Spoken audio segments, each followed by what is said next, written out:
What is up, everyone? I hope you all are doing well. My name is Ishaan and welcome to the video. It is 3:20 p.m. on a Monday, and yes, I know even though I upload my videos on Wednesdays and Saturdays, I usually end up recording them on Mondays and Thursdays, and I usually have Tuesdays and Fridays when I edit these videos. It just gets a lot to record and edit the same day, so I try to divvy it up throughout the week. But the past few days have been fucking amazing. Like, my fall break started on Saturday, and I got to go to Boston with some of my friends, and I've always just grown up in the city, so just being in that type of environment it just reminds me so much of home. Because when I'm on campus, I'm literally in the bumfuck nowhere, which means there's not a whole lot to do around. There's not a whole lot of public transportation, and man, just going to Boston really reminded me of home, and I just enjoyed it. I also got to go to this Mexican place for some really good food last night, and also got to indulge in some recreational activities, if you know what I mean, but keep that on the low.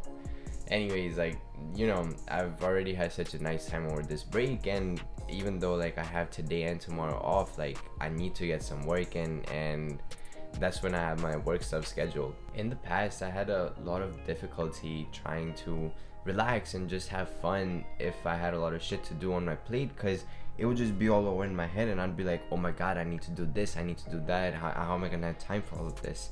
And if you're someone who has trouble with this as well, then you're in the right place, because in today's video I want to go over 2 things that can help you ease your mind and just be present in the moment.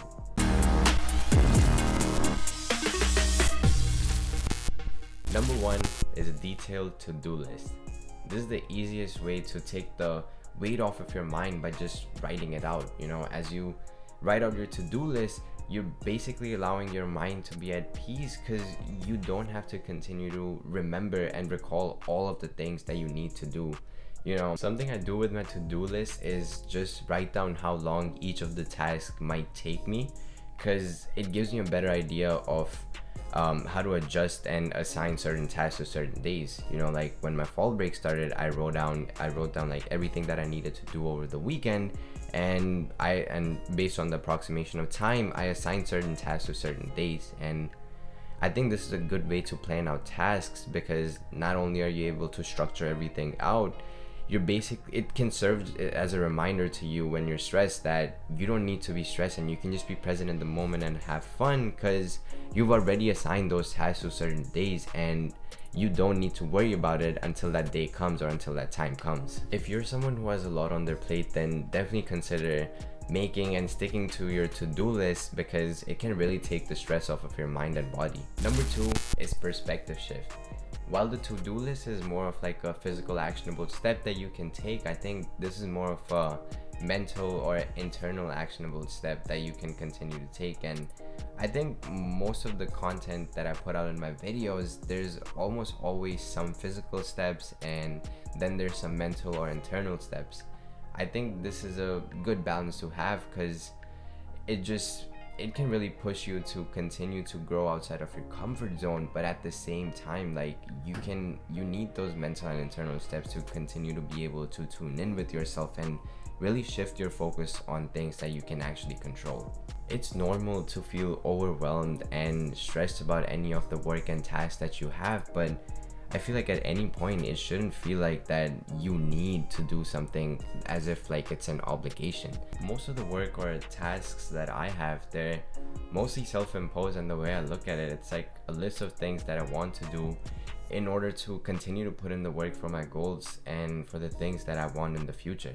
I may have a lot, but I want those things for myself, and instead of just dreading these things, I really try to employ gratitude and remind myself that I get to do these things, and that in itself is a big privilege, and I am choosing to do these things. And I think that's a hard shift to transition to, but when you do it, the stress just creates such a better connotation in your mind about your work. If you feel like your workload is something that you feel obligated to do, consider why that is, whether that's something you want or not, and whether you want to continue to work for it or not. After that reflection, just remind yourself that you're consciously recognizing and choosing to put in the work for those things, and you get to put in the work for those things, which is just a privilege. Anyways, that is all I've got for this video. If you made it this far into it, man, you already know I appreciate you so much, and thank you for tuning in. If you got something out of the video, be sure to smash that thumbs up button. If you're new to the channel, consider hitting that subscribe button and turning on notifications, because I release 2 new videos every single week, and I'm gonna catch y'all in the next one.